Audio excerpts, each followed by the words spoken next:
হারু, এই হারু, তোর পেটটা অমন ফুলে আছে কেন?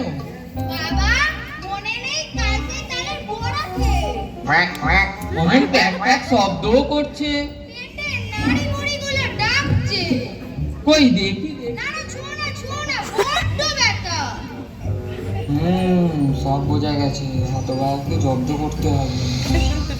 তোমার এ রোগ সহজ নয়, তোমাকে হাসপাতালে নিয়ে যেতে হবে, চলো। না বাবা, এই রোগ আমার মাঝে মাঝেই হয়, আবার আপনিই সেরে যান। না না, তোমাকে হাসপাতালে নিয়ে যেতেই হবে, চলো চলো। না বাবা, আমি চলো চলো যাব না। চলো।